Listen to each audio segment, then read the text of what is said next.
So what are we going to talk to you about this evening? Really did have to narrow it down. There was a lot of things that I probably could have talked about, but I did sort of narrow it down a little bit.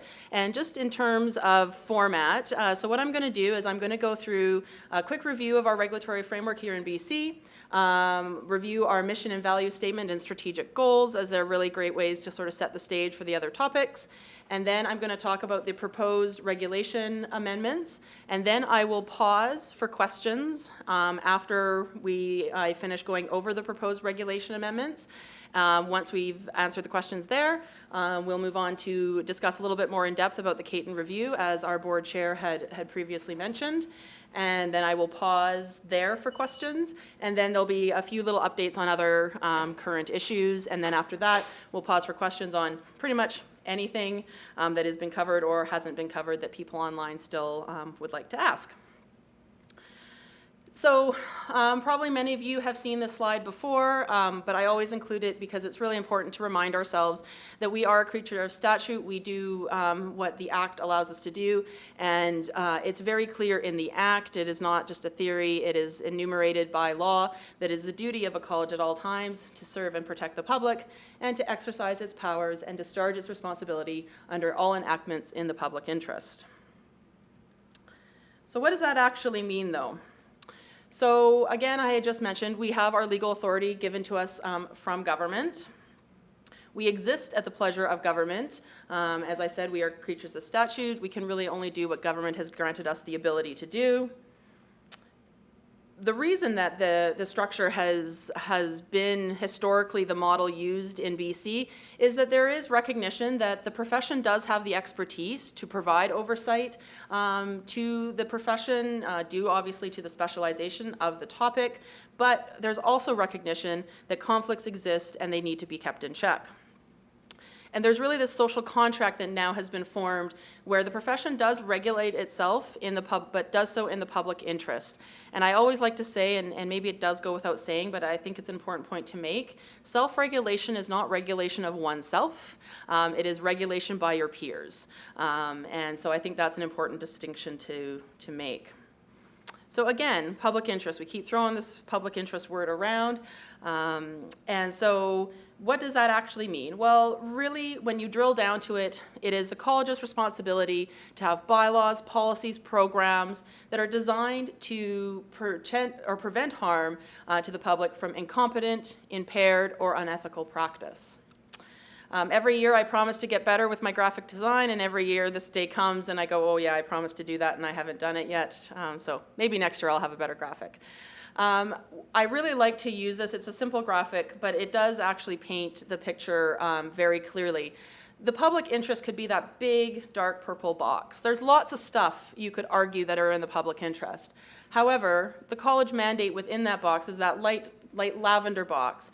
It is much more narrowly defined and is done so probably quite purposefully by government and the Act. So what are things that are in that big purple box, one might argue, that is still in the public interest but maybe not in our mandate? Things like advocacy. The college is not an advocate. We do not advocate for the profession. We do not advocate for any one individual. We don't really even advocate for ourselves per se. We work collaboratively for sure, and we share information, but we are not in the business of advocacy. I already mentioned this, promotion of the profession. That is not our role to promote the profession. We obviously believe dental hygienists provide an invaluable care to the public, but you will never see an ad from the College of Dental Hygienists saying, go see your dental hygienist. They're great. That is not our role. Employment matters. We get a lot of these questions at the college very frequently from dental hygienists wanting us to help them with some sort of employment difficulty. And while we empathize with that, again, that is not our role. And lastly, and most probably significantly, protecting individual dental hygienists. The college must not ever engage in that kind of practice. It is absolutely not our role. Now, most of these, if not all of them, are squarely in your association's role. They are a member association. They are there for you and to advocate for you, and they do provide sort of the counterbalance to our role, and which makes them obviously a very important piece of the pie. So it's like, okay, great, you told us everything you don't do. What do you do? So what is in that small lavender box? Well, we really like to think about it as three main pillars of the college. You've probably heard me talk about it before, but registration. So we set the standards to enter into the profession, to ensure that when I sign that license, that the person that receives it on the other end has received appropriate education and has the skills and competency to do so.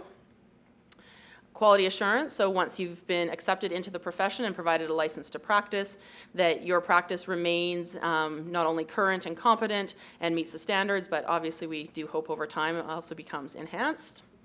And lastly, if something does go awry or there is an issue, we also are the body that conducts inquiry investigations and has the ability to discipline our registrants. I didn't kind of dream these up. These objects actually are set out in Section 16.2 of the Act if anyone's interested in reading them. We do also have practice standards. There's 8 of them. We have 12 Code of Ethics statements. These are basically the foundation by which these pillars stand and really what we hold registrants accountable to meet. So who actually does this work? Well, I think you've met them all this evening. So that is one of the great reasons to attend meetings such as this, is the CDHBC board. Currently they are made up of 6 elected registrants and 3 public members who are appointed by the Minister of Health. I should note that the regional elections are simply a method of selection to get professional members to the board. By no means is it the similar as a sort of what we would think of our federal election that we're currently in, or provincial election where you're electing an MP or an MLA from your riding and they go off to Ottawa or Victoria and represent that area.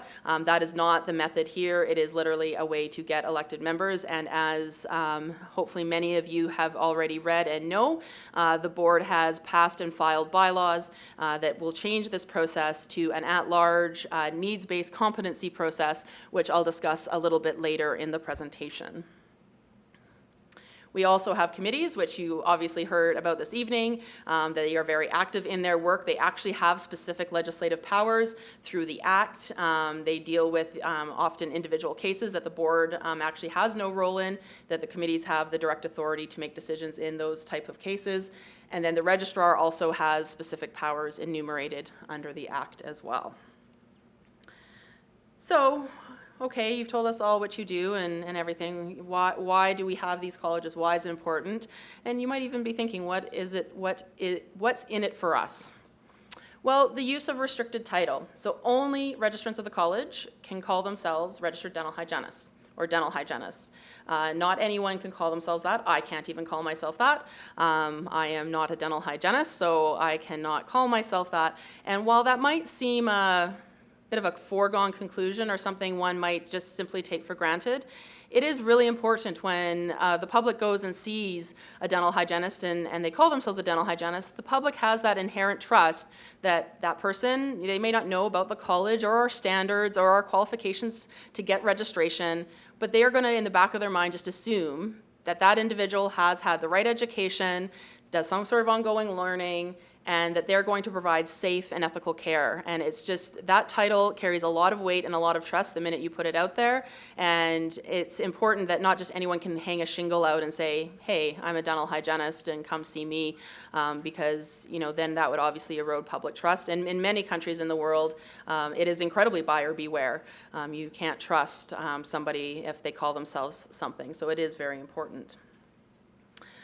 Restricted activities, so we'll talk about this obviously when we get into the proposed regulations, but again, it ensures that the right professional is doing the right care for the right reasons at the right time.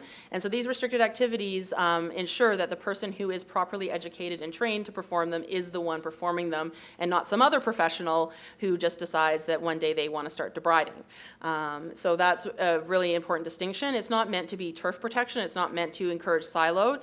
We still very much talk about collaborative practice, but it is a way to determine the more risky activities and ensure only the people that are properly educated to perform them actually are the ones performing them. The privilege of being a profession instead of an occupation. This can't also be understated. There are many occupations, and not to minimize those. I mean, everyone provides an important function. But again, when you call yourself a professional, that comes with a certain weight and level of respect and trust. And I think that can't be understated as well. And then lastly, it is about having your colleagues, your peers, be involved in the regulation of the profession, to be able to provide that professional context to its regulation. Obviously, the board does not make decisions in the profession's best interest, far from it, but it's always important to ensure that we understand how any particular decision may or may not impact registration or registrants, and also allow us to actually identify the risks and the potential harms that could occur to ensure that our policies and programs are actually doing what they need to do to protect the public. So David had mentioned that our mission statement was updated 2 years ago, and it's always important to revisit it. It's pretty clear, and the board did great work ensuring that it is clear what our mission is, and that's to fulfill our duty to protect the public through regulatory excellence. So that public protection comes back again. The board also 2 years ago enumerated value statements, and not to say that all of a sudden we decided to have values and start doing these things. I think these things were already long being done, but was important to actually enumerate them and publish them as part of our strategic plan.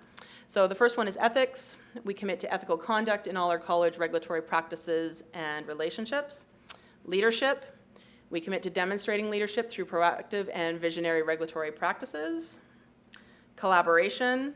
We commit to fostering collaborative relationships with all stakeholders to achieve exemplary regulatory practices. And lastly, transparency. We commit to open and transparent communication and decision-making processes to facilitate a culture of trust. And so we really do want to lead by example, not only with our other fellow health regulators, but for our registrants and ultimately for the public.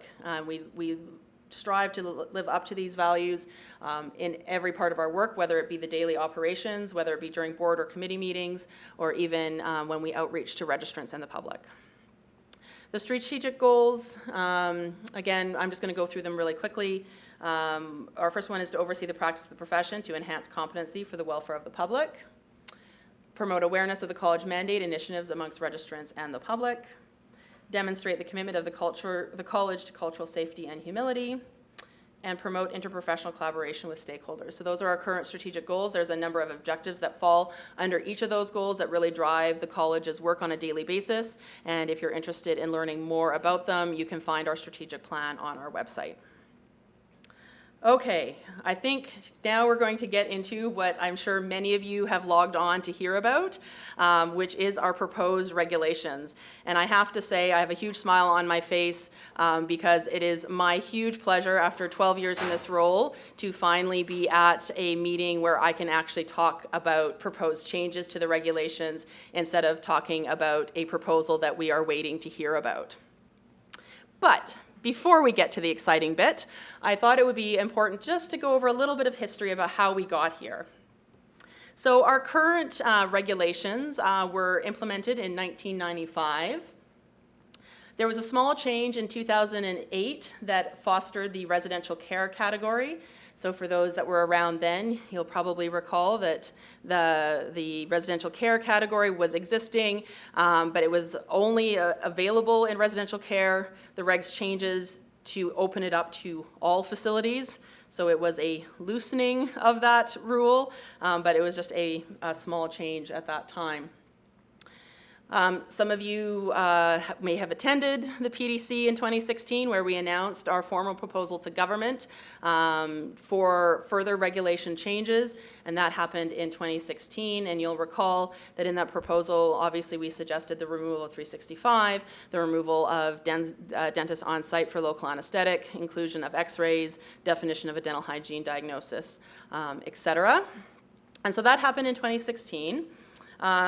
Following that, there was many consultations and education sessions with stakeholders.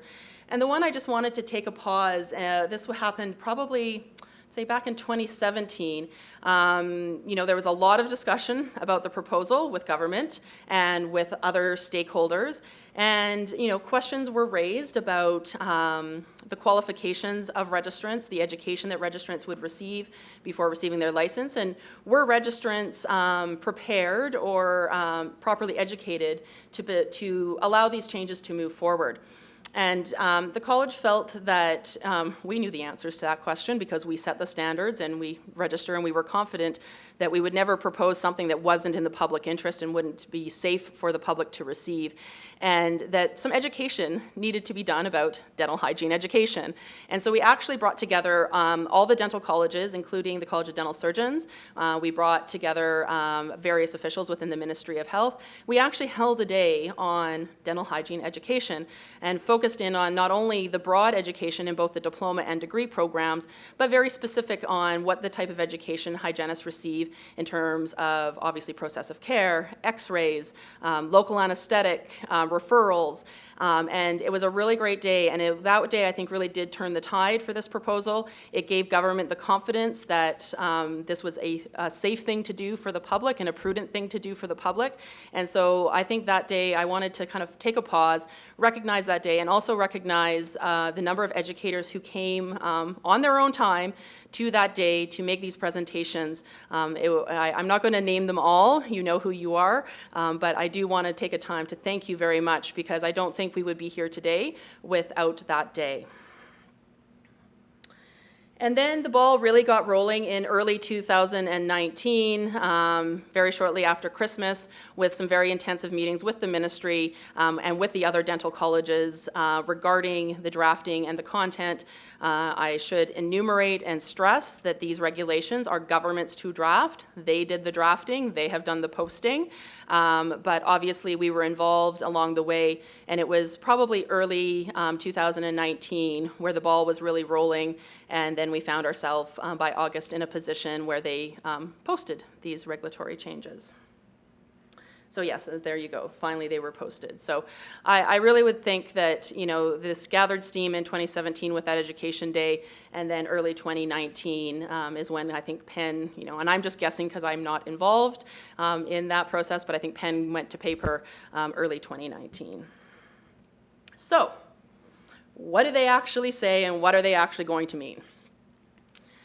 So here's the highlights, and what I'm going to do is I'm going to go through these super quick, and then I'm going to switch out of my presentation and actually pull the actual draft up and go through them in a little bit more detail, and I'm going to cross my fingers that technology all goes well and that I can get back into my presentation without too much trouble. So obviously the big highlight is the removal of the 365-day rule.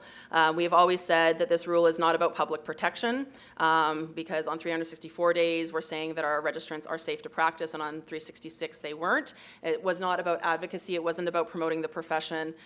It just literally, from a public safety perspective, it did not make a ton of sense, and that has been agreed, and the rule is being proposed to be removed.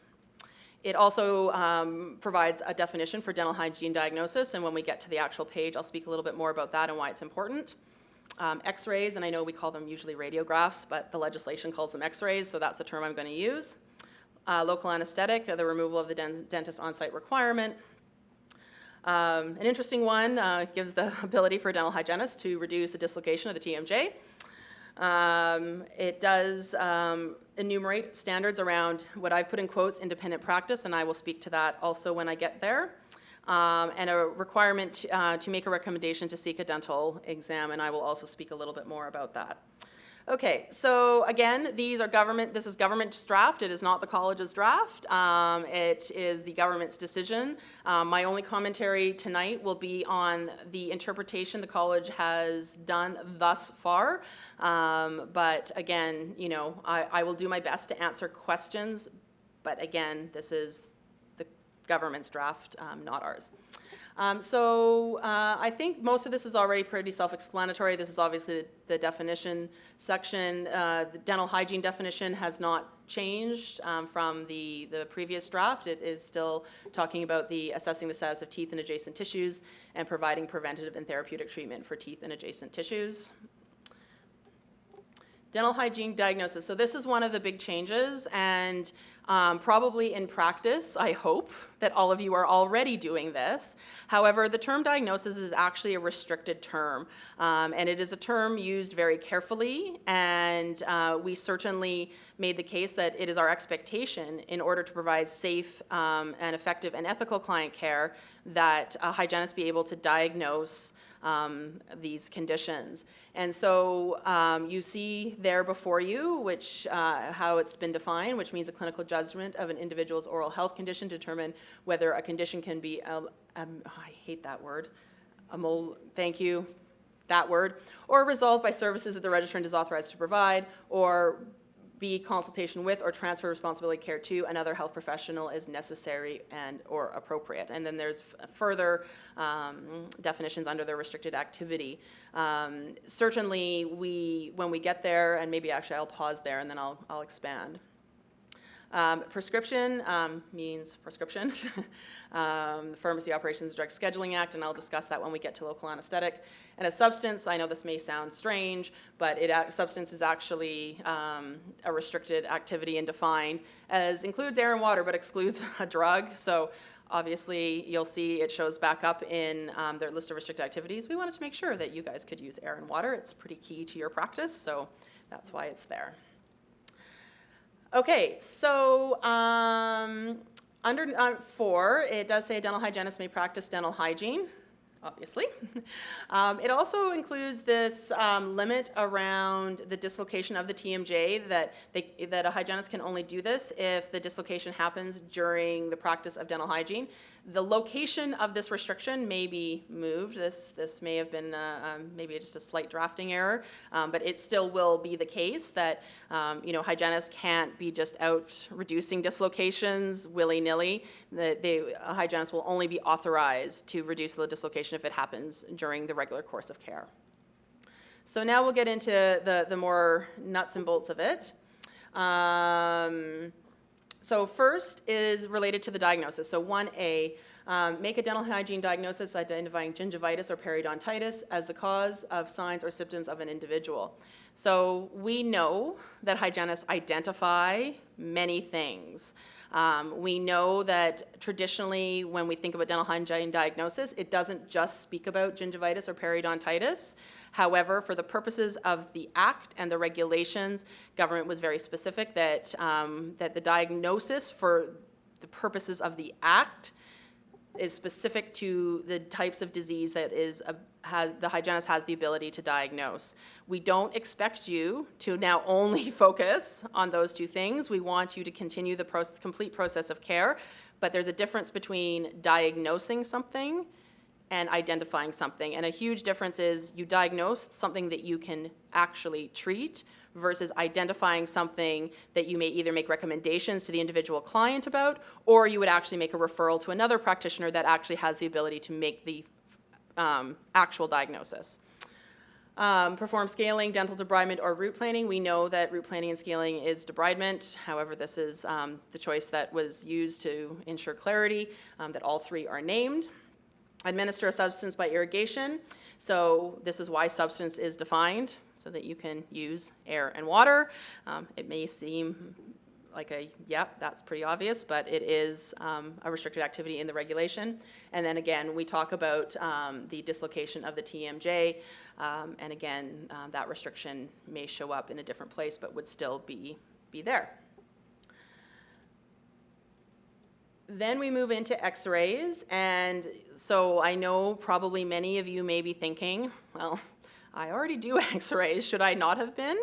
The college has always taken the position that our regulations were old and that x-rays were a key component of safe care and a key component of the process of care, and that would actually allow you to do what used to be the only two restricted activities that were present, and therefore, because our regulations were outdated, it was still appropriate for hygienists to administer x-rays. Now that we have updated proposed regulations, we actually want this enumerated to ensure clarity. It also requires us to put standards. So you can see in the first sentence, if standards, limits, or conditions have been established under section 19(1) K or L, and for those, just to clarify, that's a section in the Act that gives the authority to the board to make standards, that these things can occur. And so the college will be working diligently and quickly, because this section will not be enforced until those standards are in place. So we'll be working quickly and diligently to establish very specific standards around X-rays. There will be a consultation period. It will be brief and concise, so when you see it come, please take note of it and note the deadline, because again, these regulations will not be able to be enforced until those standards are set, and we certainly don't want to do anything to disrupt that process from happening. And I think these are probably pretty self-explanatory. Intraoral X-rays, extraoral X-rays, you can only self-finish X-rays that are used in the dental hygiene diagnostic process. That doesn't mean you can't take other types of X-rays, but that would be on direction from a dentist or someone else who has the authority to provide you direction. And then section 3 talks about practicing dental hygiene around a drug specified in Schedule 1 or 2. So topical, so you are still able to use topical application or irrigation, and this is where local anesthetic also shows up. Now, unfortunately, the prescribing has not been included in this proposed draft. Government has made a decision that prescribing was not going to make it in this round. I will let them further explain that. Certainly when we've had discussions, what I take away from that, it wasn't so much they didn't believe dental hygienists shouldn't have the authority, but prescribing is a very complicated issue. It doesn't just involve the Health Professions Act, it involves a couple of other acts, and in fact, nurses have actually had prescribing ability for the last 4 years, yet they can't still actually prescribe because of all the complications it takes to actually invoke that section of their regulation. It's very complex, and I think government wants to take a more systematic approach versus a one-off college by college approach, and so I think that's the main reason. Now, the complicating factor for local anesthetic is local anesthetic that has epinephrine in it is a Schedule 1 drug and does require a prescription. So a hygienist cannot obtain or prescribe that particular one. You will have to get a prescription from someone who has the authority to prescribe. That doesn't necessarily have to be a dentist. It can be anybody who has the authority to prescribe, and then once that prescription has been given, you have still the ability to administer that. Local anesthetic without epinephrine, so plain local anesthetic, is not a Schedule 1 or 2 drug that requires a prescription, so hygienists could obtain that without a prescription.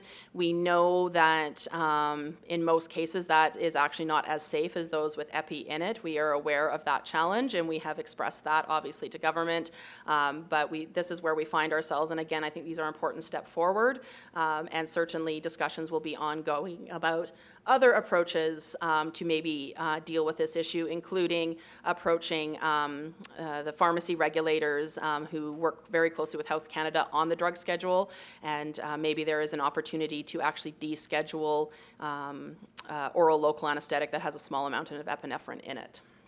So we are aware of those issues.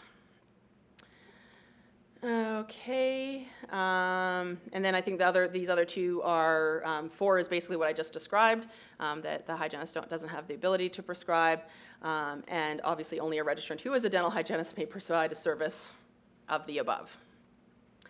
I think I'm actually going to pause there because I see Heather kind of looking like there's a lot of questions, Jen, so maybe I'll pause there before I get too much further into this.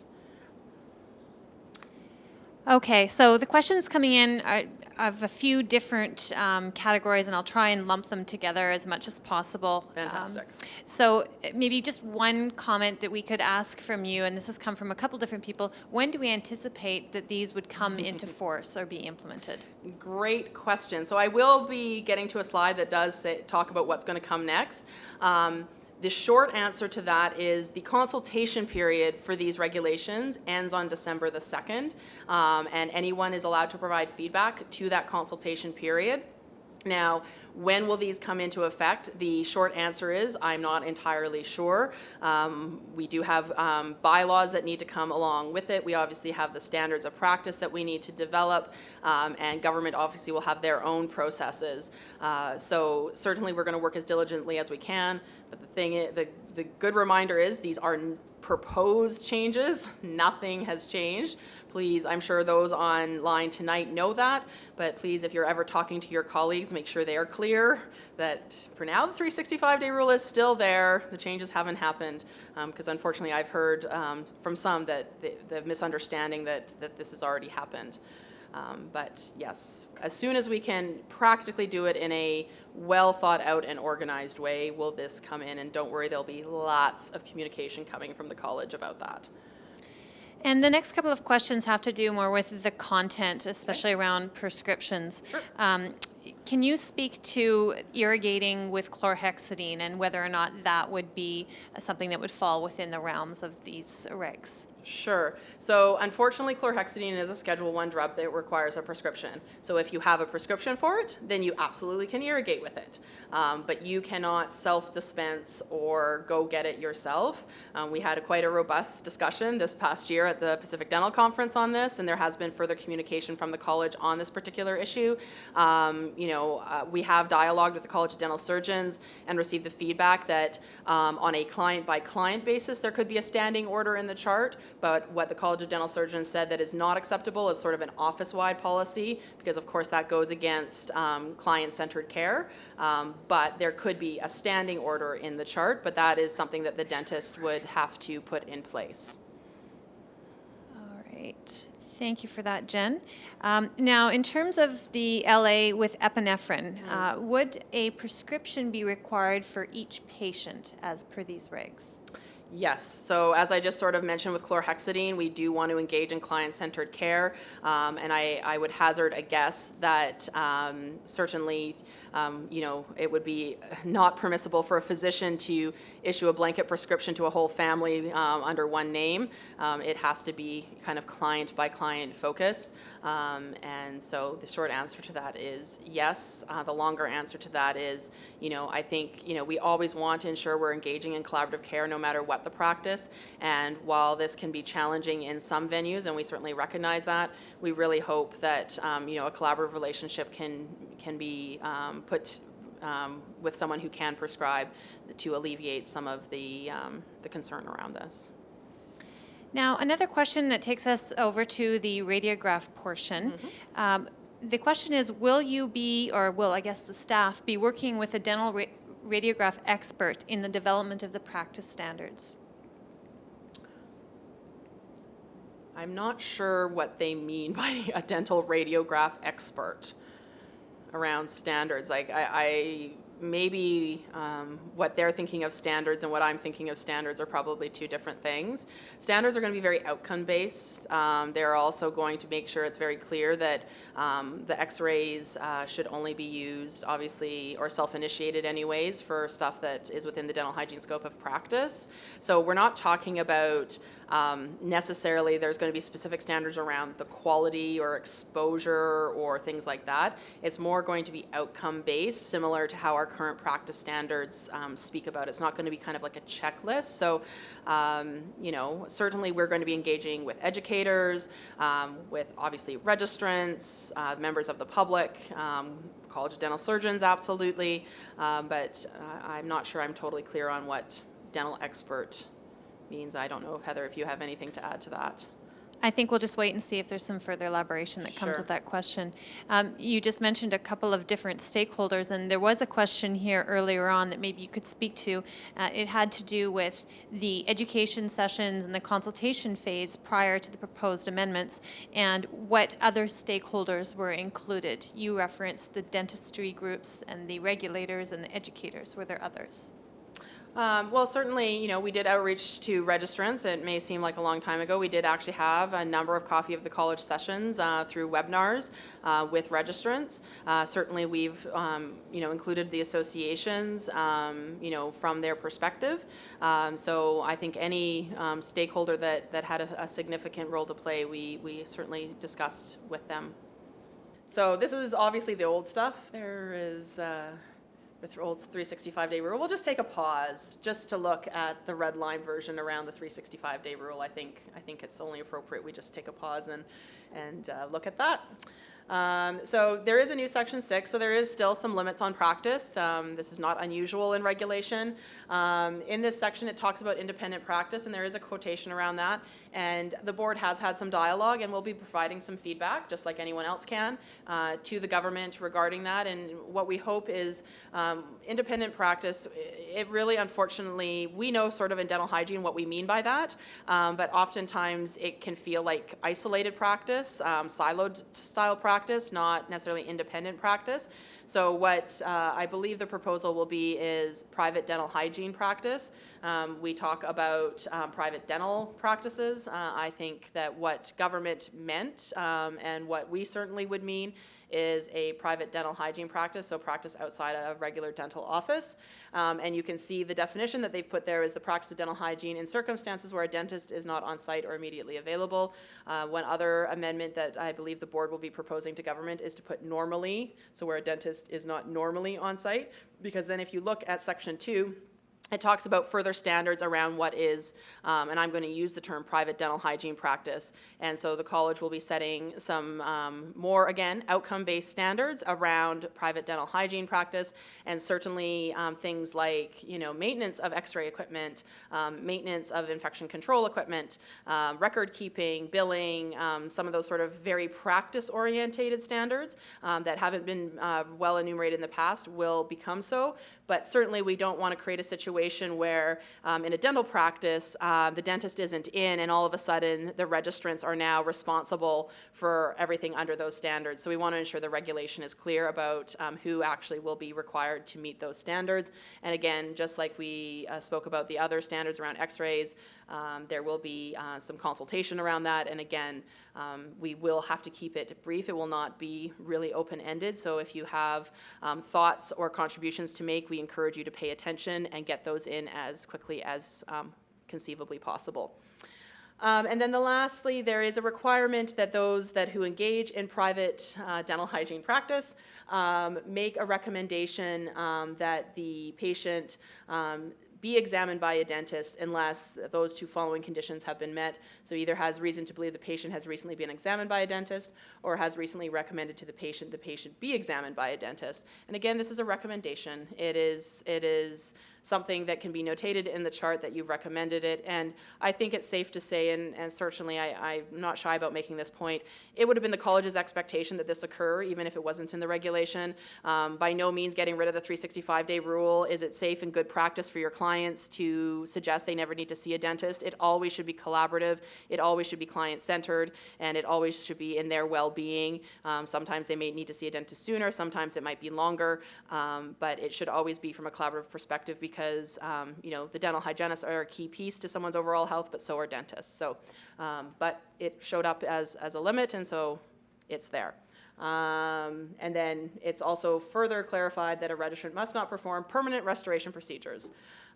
That has been clearly enumerated that is not within the dental hygiene scope of practice.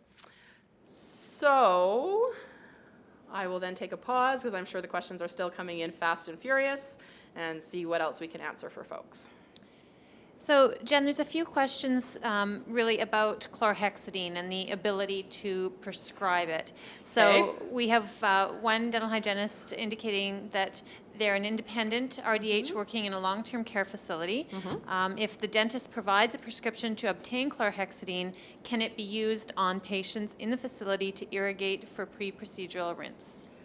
So the answer to that question is yes and no, and just how it's phrased. So the correct part of that sentence was, if a dentist prescribes it, can it be used? And so I was about to say, yeah, absolutely. But then it went on to say patients in the facility, which may suggest that you're using one prescription to use for all the patients in the facility. And it has to be a patient-by-patient prescription. It can't be this broad facility-wide prescription. And that, quite frankly, is not any different today than what these regulations are proposing. So a hygienist cannot obtain chlorhexidine on their own without a prescription. Again, as I mentioned with the local anesthetic with epi, there is a lot of discussion around deregulating or getting chlorhexidine under a certain concentration off the Schedule 1 list of prescribed drugs. There's a lot of good evidence and reason for that, and so certainly we are pursuing it, and I'm sure that others within the dental practice world are going to be pursuing that as well.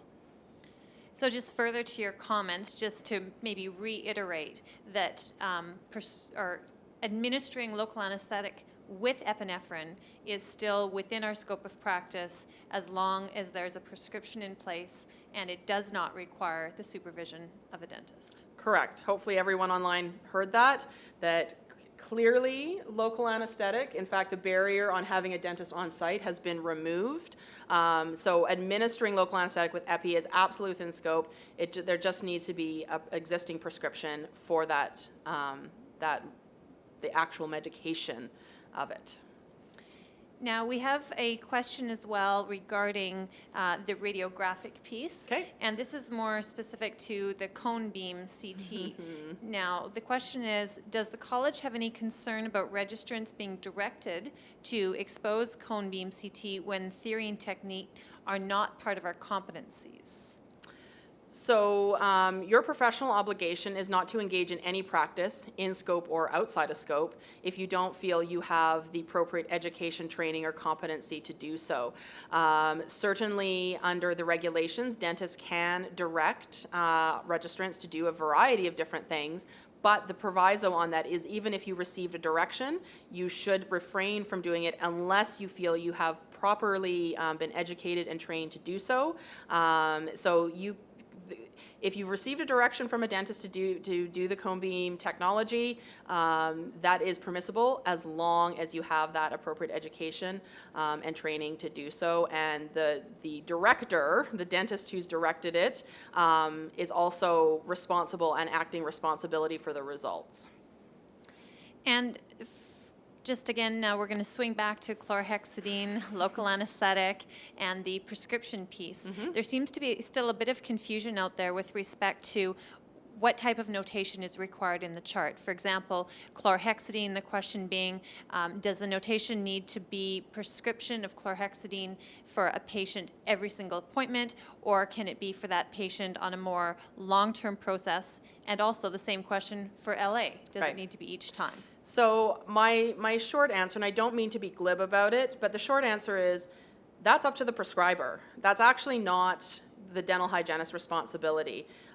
Whoever is doing the prescribing should be doing so in a fashion that meets the standards of their regulatory body. So I think it's a bit difficult to wade in and comment on how each individual situation might look, other than to say, we always encourage appropriate, clear documentation, and I'm a big believer in this case, more is more, not less is more. So, but I would put it back on the person doing the prescribing. They're ultimately responsible for that prescription, and so they should be doing it in a manner that is consistent with their regulatory body standards. Perfect. And I think we have had a number of questions come in around the requirement for the supervision of a dentist. And so just generally to reiterate that the supervision requirement is removed. Correct. So there does not need to be a dentist on site to administer local anesthetic.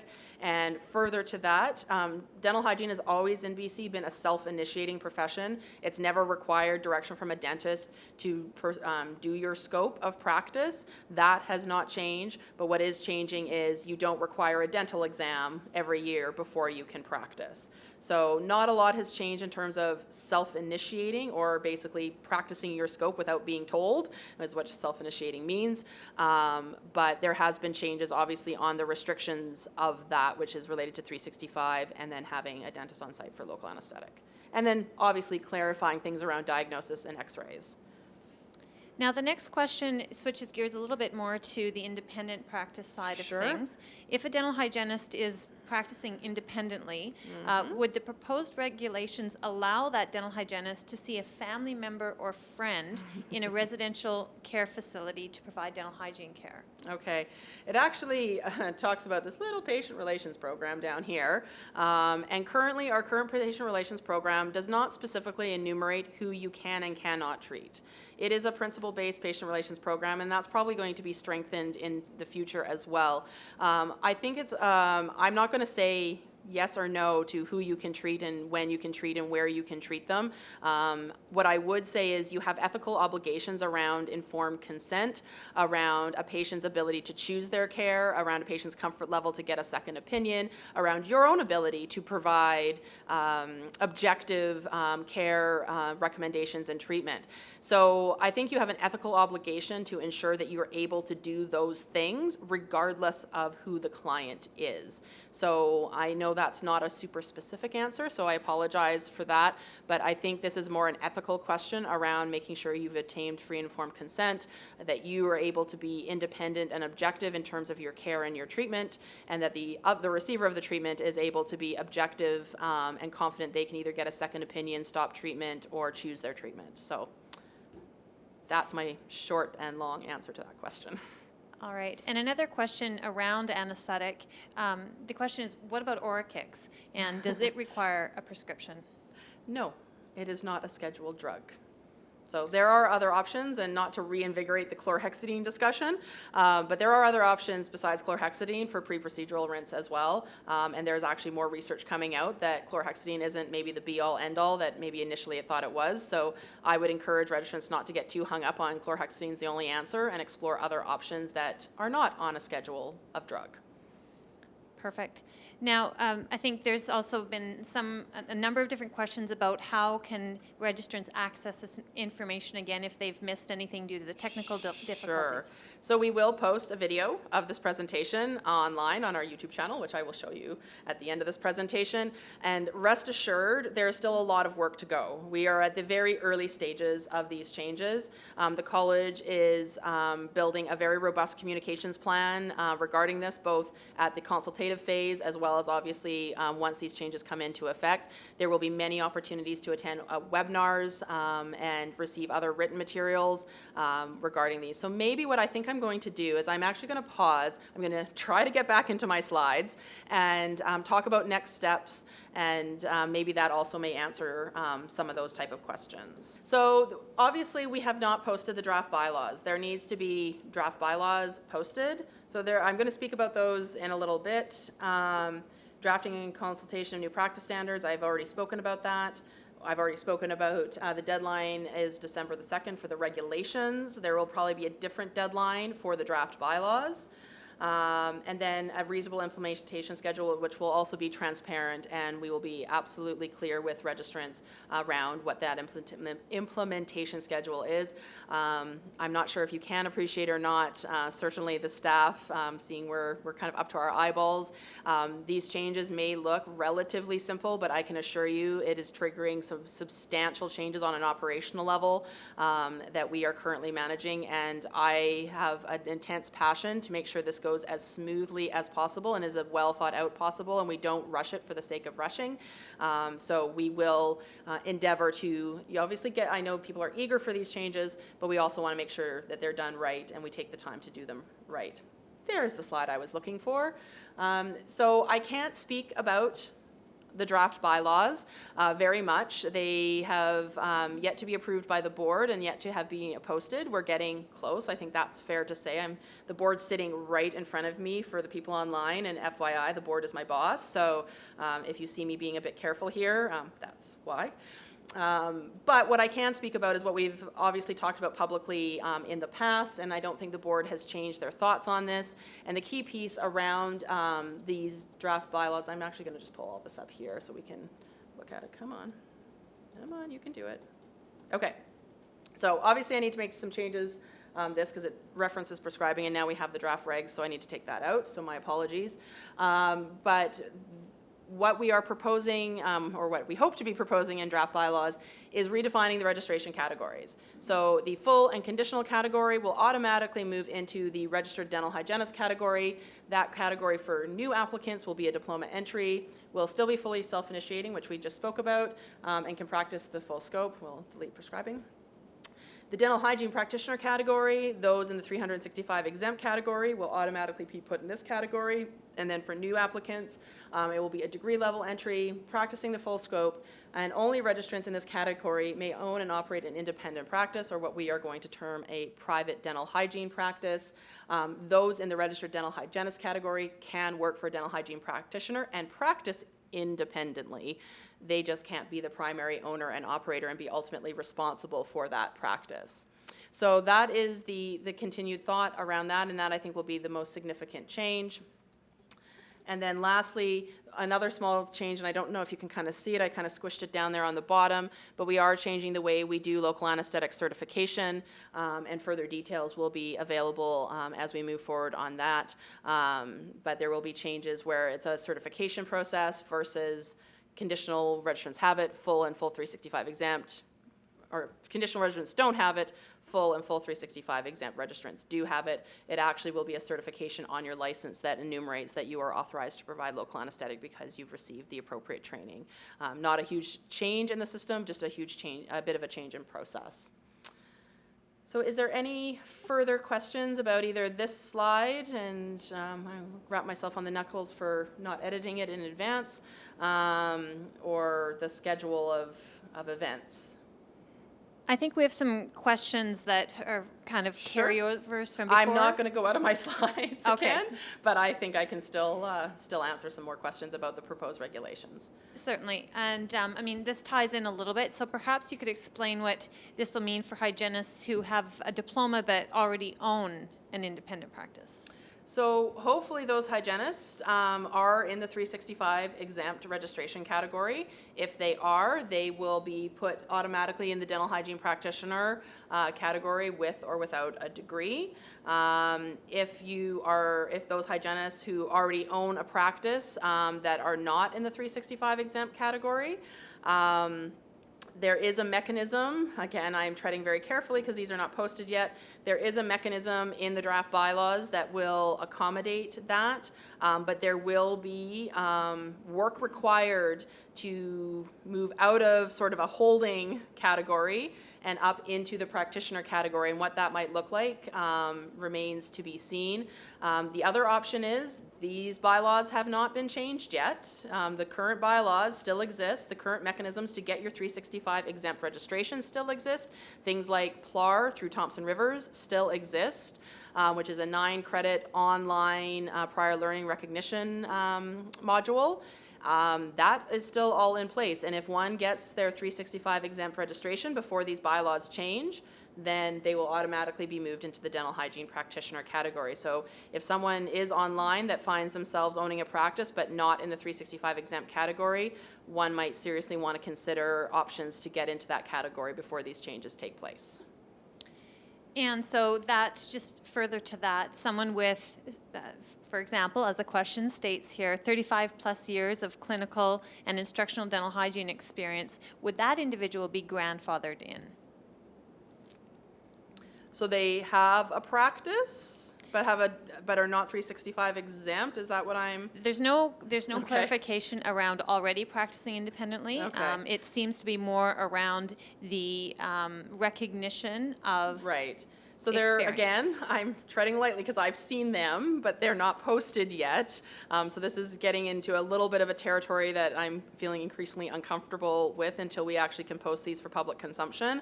Other than to say, I think I've said in the past, all the way back in 2016, that there will be mechanisms for those existing practitioners that are registrants who have a diploma to access the dental hygiene practitioner category, perhaps without a full-fledged dental hygiene degree.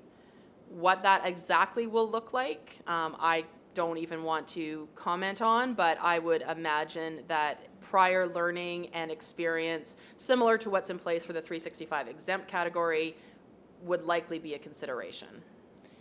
Perfect. And perhaps you could just speak to additional education. There's been a question around what the benefit of having a degree would be with respect to the proposed regulations, and as you go on to describe the potential bylaws.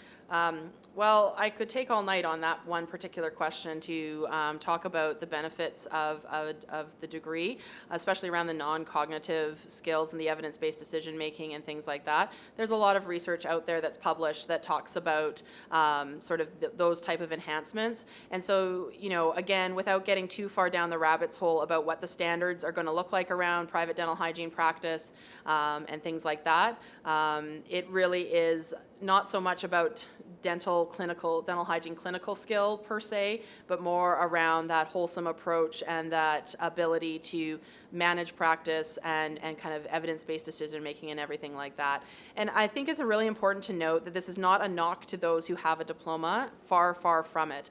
But I think we can all recognize that dental hygiene practice looks a lot different today than it did even 10 years ago, never mind 20 or 30 years ago. And I think, you know, I'm actually sitting in a room with a couple of educators who work in program, and they're being asked to squish more and more and more into the diploma by regulators who are setting the competencies for practice, and really to ensure safe practice from a new applicant, so a new graduate, a new applicant to the profession, we really do need the space for a degree. It's not about minimizing those that hold a diploma, but it's more about a recognition that the competencies today are as such that they need the space for a 4-year program versus a 3-year program. So I want to make that clear. Perfect. And so maybe just a little bit more on that. If, for example, a registrant is already in the middle of one of the pathways, for example, Bachelor of Health Sciences, but may not complete it before these changes take place, will those pathways still be present? I can't give a decisive answer on that. Obviously, registration committee is going to have a key role in determining sort of the transition from the old to the new. Certainly, I think, you know, we're all reasonable at the college. We obviously have a mandate around public protection, and we're not going to shirk that mandate just to, you know, be kind necessarily, or to kind of make it easier for someone necessarily. That being said, we are reasonable and want to ensure that no one's unduly disadvantaged by the timing of the changes. So there will be, you know, a balancing act that will be required to ensure we're upholding the intent of the bylaws, the intent of the act, the intent of the regulation, and our mandate of public protection, with ensuring no one's unduly disadvantaged. And it will be a delicate balancing act, but one we will be very conscious of. And maybe you could just reconfirm again for clarity around the entry to practice requirements, whether or not it is a degree that's required or whether a diploma is still acceptable. Sure. So in these two categories, both are entry-level categories. So those who have a diploma will enter into the registered dental hygienist category. Those with a degree who don't want to be a practitioner and want to be in the registered dental hygienist category, they can enter there too. At the dental hygiene practitioner, it's a degree level entry. So at this point, a diploma is still more than acceptable for entry into the registered dental hygienist category.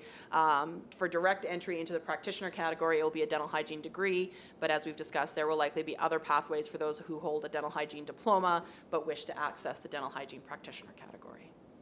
And perhaps it would also be helpful just to re-emphasize that the 365-day rule is still in effect and that it would become null and void by what time? Oh, thanks, Heather. Yes, so yes, the 365-day rule is still in effect. I don't think that can be said too many times. That change has not taken place. The consultation period is ending on December 2nd. When the actual regulations are going to be enforced and in effect, I don't know the answer to that question. There's obviously some requirements under the Act around filing and enacting these things. We obviously have bylaws to post. Those bylaws require a 3-month consultation period by the Act. There's also a filing period that needs to happen once that consultation period ends. There's obviously the operation and logistical issues. There's ensuring we've done proper communication. So, you know, it's probably not going to be in 2019. I think that's probably a safe bet. I think, you know, we're looking at some point in 2020, and we'll do it as soon as is responsible. And perhaps just one more clarification, Sure. just to answer a few questions all at once. Can you just re-clarify the difference between what is being proposed as part of the bylaw changes and the regulations? Because the question is really, is the dental hygiene practitioner component part of the regulation amendment? Right. So they go hand in hand.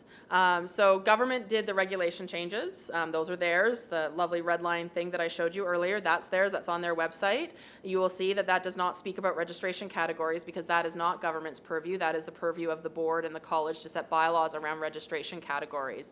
However, if we do not have the 365-day rule, then there is nothing for the 365-day exempt registrants to be exempt from.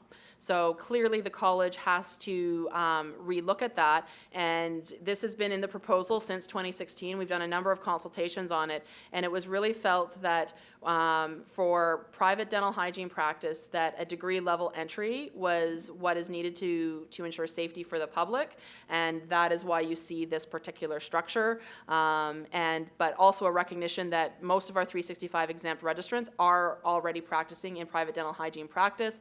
So while they may or may not have a degree, they already have done some additional education to get in that category. They've been required to have experience to get in that category, and they've obviously garnered experience since then, and which is why they are going to obviously be automatically put into that category.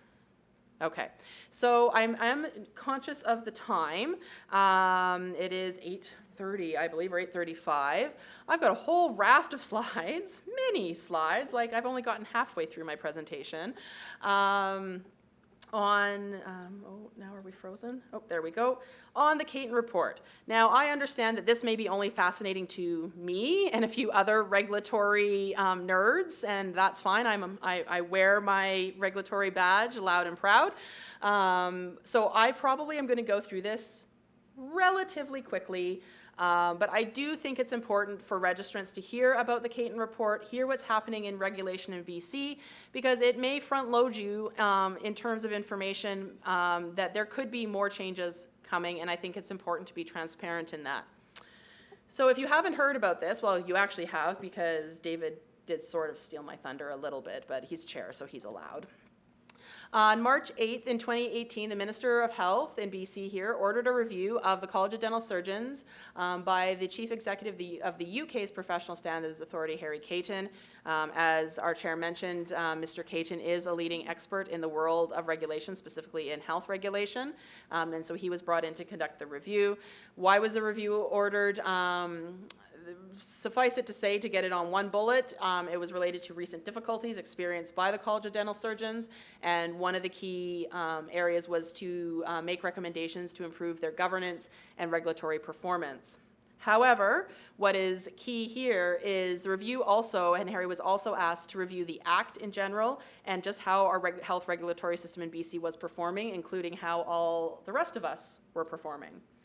And so he did deliver his report on December 21st, 2018, and that's a typo, I apologize. It was released to the public on April 11th, 2019, not 2018, my apologies.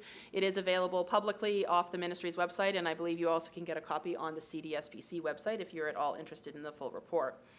The report itself is divided into two parts, as I sort of already foreshadowed. Part 1 deals with the dental surgeons. Part 2 considers the Act and the health regulatory system generally. Part 1 contains 21 recommendations for improvement to the College of Dental Surgeons. The minister endorsed all 21 of those recommendations for them.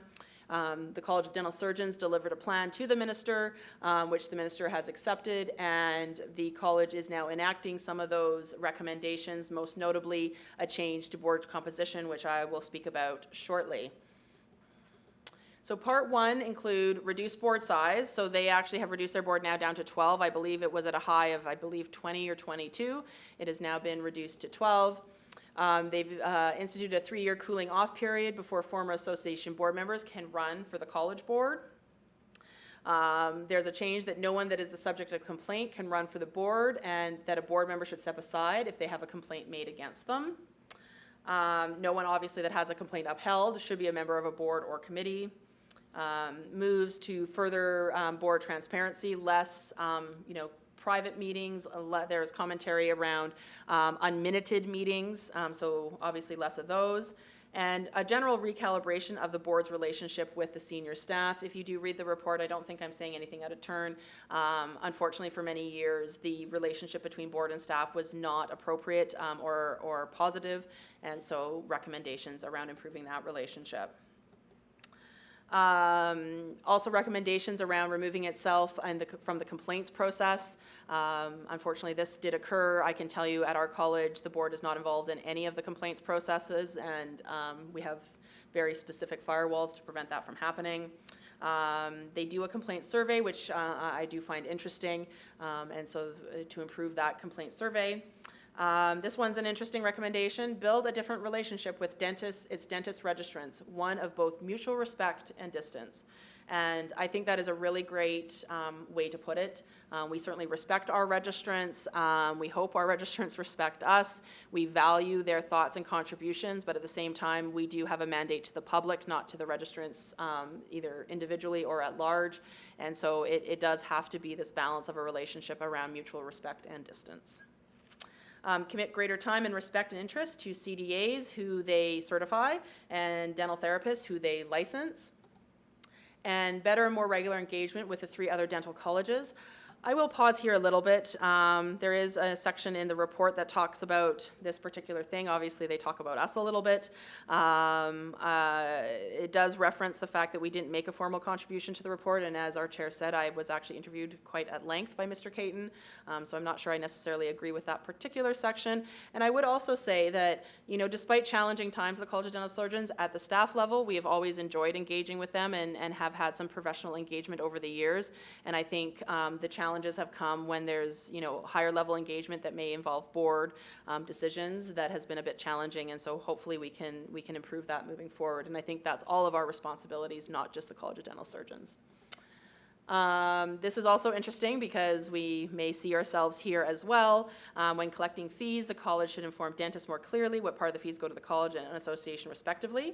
I hope you would agree that we do a good job of that, but it goes on to say that the college should resolve to stop collecting fees for the BCDA in a period of time of no more than 3 years. So obviously we have taken note of this recommendation. It does show up in part 2 as well, and the board is obviously discussing this about how we may address this moving forward, but I can't really comment any further on that. Okay, so that was part 1, specific to CDHBC, even though we have recognized some learnings for ourselves there. Part 2 considers changes to the Act as well as the health system overall. This is where it gets super nerdy, so I apologize in advance. I think the key pieces here is that in order to address part 2 of the recommendations, the minister has struck an all-party 3-member committee made up of himself, Norm Letnick, the BC Liberal health critic, and Sonia Furstenau, the Green health critic. And this committee will consider the report and conduct consultations, and actually, and at the end of the day, either make recommendations and or make changes. There was an initial consultation period that ended mid-June. The college made a robust submission to that, but we have not heard anything more from government about where this may be headed. But put simply, and it's not simple, part 2 recommends a 2-phased approach to overall reform. The first phases are changes within our existing act. How can we make our current act better? And then the second phase actually contemplates a complete repeal and replacement of our governing act and something else in its place. And I should clarify that there are 19 colleges and 24 health professions regulated under our current health professions under the HPA. So this isn't just going to affect the College of Dental Hygienists, it's going to affect all 19 colleges with whatever changes come into effect. So I literally am going to blast through this because it's probably not going to be totally interesting to you, but again, I just want to ensure that you're aware of some of the discussions and how you may anticipate changes in the future. So it talks about the HPA being too vague, that it doesn't really enumerate how the college is fully accountable of the well-being of patients. Despite even my lovely graphic at the beginning, the lame squares, that's saying, yeah, the act is actually really specific. We really have these 3 narrow pillars. Harry commented that it's still not specific enough. The Act actually uses members and registrants interchangeably, which I actually didn't realize until I read the report and I went back to the Act and went, oh yeah, it does. We are very, very specific that you are registrants of the college, you are not members, because members enumerate sort of a professional association and that you have some sort of quote-unquote ownership. We are very careful to use registrants, and I think that it could be called just verbiage, but I do think the distinction is important. It talks about moving to a competency-based, fully appointed boards with equal professional and public members. So still retaining the professional expertise on the board, but instead of having elections, which often can get colleges into trouble, especially when it either becomes a popularity contest or when those who are running talk about taking the college back for the profession. That certainly can be problematic. And so it contemplates these fully appointed boards, but in the interim, a more effective nomination process for professionals. And that's, we actually had already posted bylaw changes and filed them with the minister when this report came out, that actually moves away from the district elections to a member-at-large competency-based elections. And what you can expect, not for this election cycle, so not for the 2020 elections, but for the 2021 elections, basically a published list of the competencies required to serve on the board, what competencies are currently filled by the current board, and what competencies are missing or maybe identified gaps. And the candidates to the board will have to enumerate how they believe they will fill those gaps on the board. And so that's what's meant by sort of a competency-based board, that you're really looking at what the matrix you need for a well-constituted board to serve the public, and what you need, what are the gaps, and how might the candidates fill those. Public members should be eligible to be chair of the board, and I'm like, absolutely, because both our chair and vice chair are current public members. And smaller boards, 8 to 12. Our board is currently 9. So again, we were checked that box, and that was great. Harry suggested that the college should be given greater freedom to write their own rules and bylaws, that the current arrangements are too cumbersome, and you might have picked up on that during our previous discussion, especially around bylaws, and they're not quite posted yet, and there's these times you have to have them posted, and this and that, and who does what. So I think that's sort of what Harry was getting at. Colleges should separate themselves entirely from professional associations. They should not collect fees or give them grants. So again, I'd already mentioned that, and that is something that the board is currently contemplating that future. This is another interesting one. The Ministry of Health should actively encourage and facilitate mergers, especially of the smaller, less well-resourced colleges. One thing the minister did speak about in the press conference when the report was released is there are 9 colleges out of 19 that are under 1,500 registrants or less. And so it'll be interesting to see where that goes and what that involves. But there are lots of interesting discussions ongoing. The minister should specify the information and performance data that each college publishes annually. Our chair correctly enumerated, we did a review of that and made sure that our annual report was enhanced to ensure we captured everything that was suggested. Common entry route for all types of complaints or referrals. So this is an interesting one. So instead of making a complaint to each individual college, that there's some sort of common place where the public can file a complaint. And then again, clearer separation between complaint stages, the acceptance, the investigation, and the adjudication. Lots of discussion around, should the college be the one making the decision following the investigation? And is that a better kind of a separation of church and state in that manner? These are kind of things related to the complaints process. There was a lot of focus in the report about the complaints process. I'm not going to go through one by one. Things around no settlement once a citation for discipline has been issued. So this is an interesting one because we just had this experience last year and we have in previous years too, where a citation gets issued, but then a settlement is reached post-citation and the citation is rescinded. Talks about we do have time limits that we have to conduct investigations by, and those are quite problematic, and I think Harry made a good recommendation they should be removed. The last one is a bit interesting, that all complaints should be published with the registrant's name. So anytime there's a finding, serious matter or not, the public should have access to that information, and they should be allowed to make their own judgment about their own practitioner and whether they still feel comfortable going to see them regardless of what the information is published. And so that's a very interesting debate, I can assure you.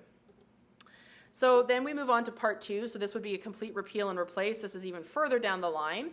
But basically reconstitute the colleges to solely be responsible for setting the standards and providing licenses. That would be all we would do.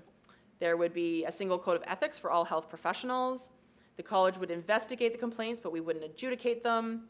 Names of all registrants would be on a single register, so you would just go to a central place and type in a name, and that name would pull up a nurse, a physician, a dental hygienist, a dentist. You know, it's not as much of a reality, I think, necessarily in the dental world, but certainly you can imagine if you're in a hospital setting and a wide variety of professionals are coming into, you know, a patient's room on any given day, it might not be fair for the public to try to figure out, were they a nurse, were they a physician, were they an occupational therapist, you know, and then have to go to about 5 different websites to figure out who this person was, that they should be able to go to a central place. And I actually think that this is actually a fairly fair recommendation. And then a new body created that would do professional registration and adjudication, and that there would be this risk-based approach to regulation. And, you know, that's the oversight body. So again, I don't know how much interesting this is, so I'm really going through this quite quickly. But this oversight body, which currently does not exist, would approve that shared code of ethics that we just talked about. They would approve the standards that the colleges would be responsible for setting. They would have a flexible arrangement for college rules and bylaws, very different from the arrangement that's currently in place. They would establish standards of good regulation. So basically, how does the college know we're actually doing a good job? They would set those standards. So standards for us. We set the standards for you, but who sets the standards for us and who measures whether we're meeting those standards? Again, establish that data sets to be reported on. Encourage voluntary amalgamation, so it shows up again. Amalgamation shows up again, and absorbs the function of the Health Professions Review Board, which is basically the appeal board for registration and inquiry decisions. So again, just going back, this oversight body would, instead of bringing Harry over from the UK, this oversight body would be responsible for conducting any investigations. They would advise on improvement, although they wouldn't necessarily have the responsibility to direct or implement. And they would be responsible for assessing whether occupation should be moved into a professional regulatory arena. So they would assess the risk of harm and make those determinations. And hopefully, I think the goal is to depoliticize the process, because I can certainly tell you those who are wanting their own college, it's actually a very political process at the moment. And then again, create and oversee the independent process for both professional and public member appointments to college boards. So that kind of circles back to that notion of that it should be a fully appointed board. I think there's a recognition that the current appointment process is probably not objective or working well. And so the idea is this oversight body would be responsible for creating merit-based boards based on appointment of both professional and public members. Okay, so I'm going to pause there. I know that there were some technical difficulties, and I went through that very quickly. Is there any questions that people have regarding Mr. Caton's report? Well, actually, not specific to the report. Of course. Obviously, you covered that in great detail. If you wouldn't mind stepping back to the regs and bylaws. How about we wait for those at the end? Perfect. And I'll touch on the other items. If there's nothing about the report, then I will touch on the other items, and then we can kind of do a catch-all at the end. How's that? Great. So I hope you all on the other end of that camera have logged into your registrant profile off of our website and seen the new interface, and then gone a step further and gone to your online learning plan to see that new interface. And I hope you are enjoying the new software. We are particularly proud of it. I believe it is much more user-friendly, much more intuitive to use, and I hope it will be a better tool to help with your ongoing learning and your quality assurance program, which at the end of the day, of course, is the best for your clients and for the public. So it was a lot of work. You know, we made a significant investment knowing that that software was about 10 years old, and it is shocking how quickly software goes out of date. And so hopefully you've had that opportunity. If you haven't, I strongly encourage you to go and check it out and play around with it a bit. If you have any questions or feedback for us, again, we'd be very happy to hear it, especially the feedback, both positive. It's always nice to be get some positive, but also the stuff that maybe still isn't working well for you or the stuff you still find confusing. We're always looking at making enhancements and making it more user-friendly, and we can only do that based on the feedback that we receive. We talked already earlier at the AGM about the new interpretation guidelines, including the social media. We actually have a new guideline as well around cultural safety. We've also updated a few guidelines to ensure that they are culturally safe, particularly around referrals and duty to dismiss a client and things like that. And we did mention the antibiotic pre-med, which seems to happen almost every year because some association somewhere changes the standard on us, and it's kind of the running joke that if we don't update the antibiotic pre-med guideline each year, then the college will just implode. And then lastly, I kind of talked about this already, the board election process. So you won't see any major changes for 2020, although I will say for those in the lower mainland and the Okanagan districts and Caribou districts, so the North District, you have an election this year, please vote. The nominations forms have gone out, and then the actual election will open closer. I think we open it January. Yeah, it's right around renewal, so at the beginning of January. So please look at the candidates, think about who would be an asset to the board in terms of public protection, and make a vote. But in 2021, you will see a bit of a different process.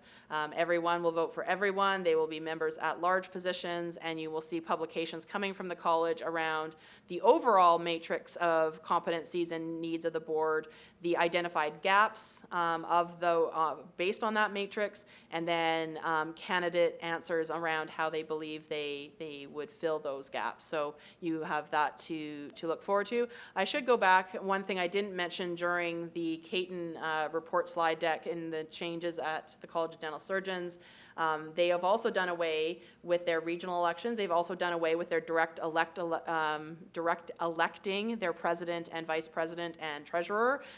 They basically now just elect members to the board, and then the chair and vice chair is selected from within the board, similar to our process. And one of the other interesting pieces is everybody votes for everybody. So dentists would vote for the CDA members just as much as the CDA votes for the dental members, and there's also no regional. So again, that's a pretty major shift for them and a signal to where government mind is at in terms of board elections.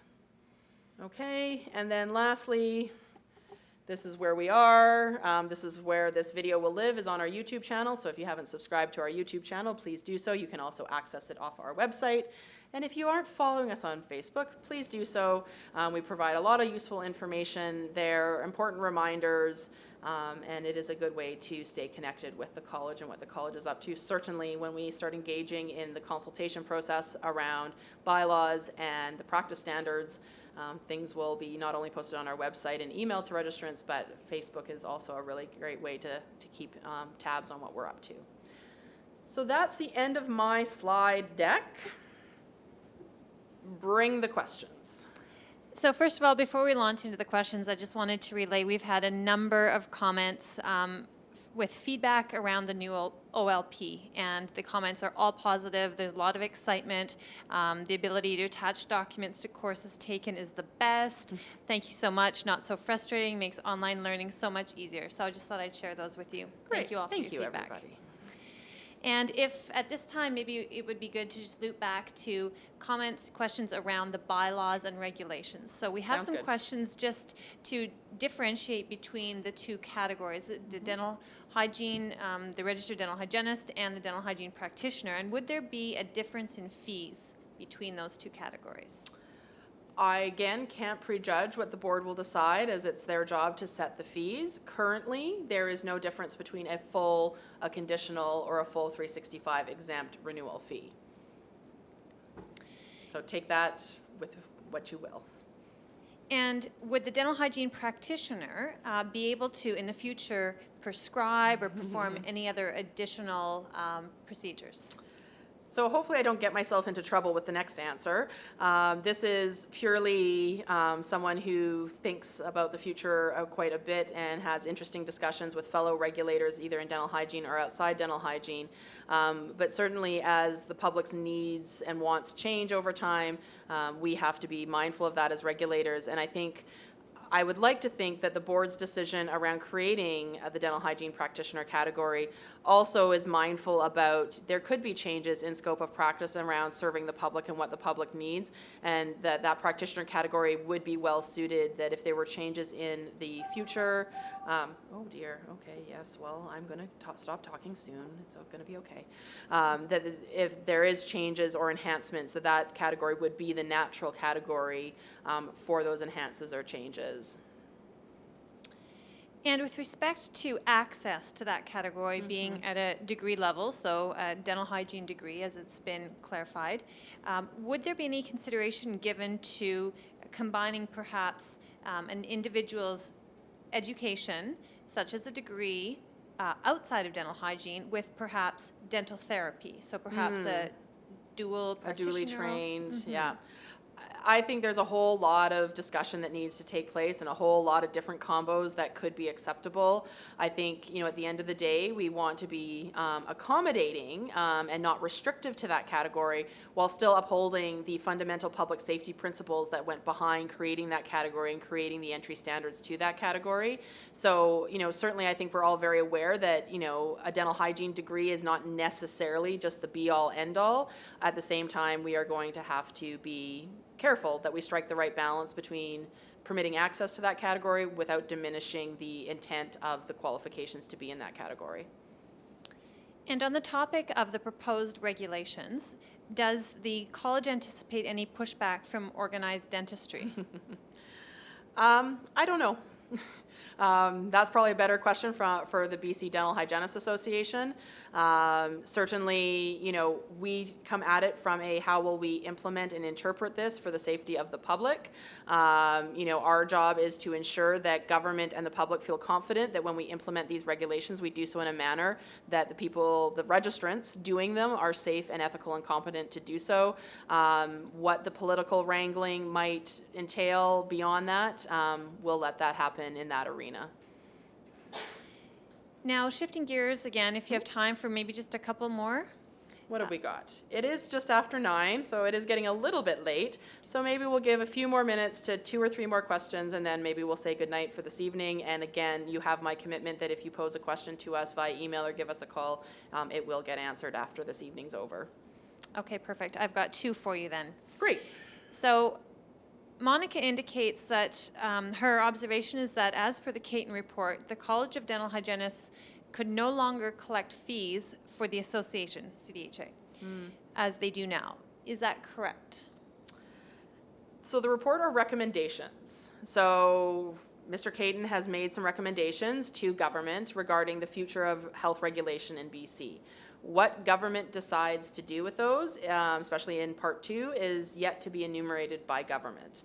So I think the short answer is there is no legal or legislative requirement for us to currently change practice. The more realistic answer is that I think the signals are quite clear where government's mindset is that in terms of especially how they've kind of supported those recommendations for the College of Dental Surgeons to stop collecting BCDA fees.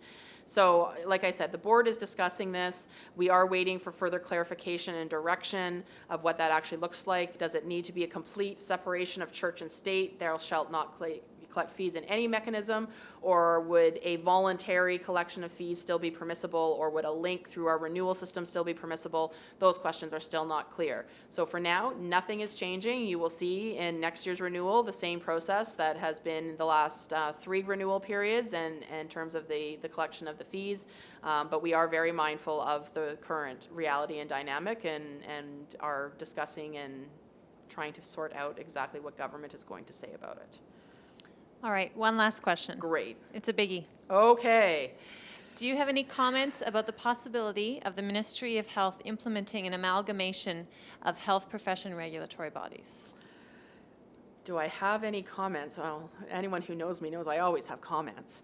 But what could I say about that? Again, it's similar to the fee collection piece. We are still waiting on the MLA panel to either launch a second round of consultations, some sort of engagement with the regulatory bodies, or quite frankly, provide further clarification around their intent. The recommendations are that it's a voluntary process. It does speak about the smaller colleges, which we wouldn't necessarily be captured in, but I think it's always prudent to not wait around to be told and to always be proactive. And so certainly lots of discussions are happening. It's a very dynamic time, and it is prudent upon us to engage in those conversations. Where the dust will settle is sort of anyone's guess at this point. I think our commitment and our focus always has to be, how do we do this for the welfare and the best interest of the public, and be alive to that there might be other opportunities and ways of doing that.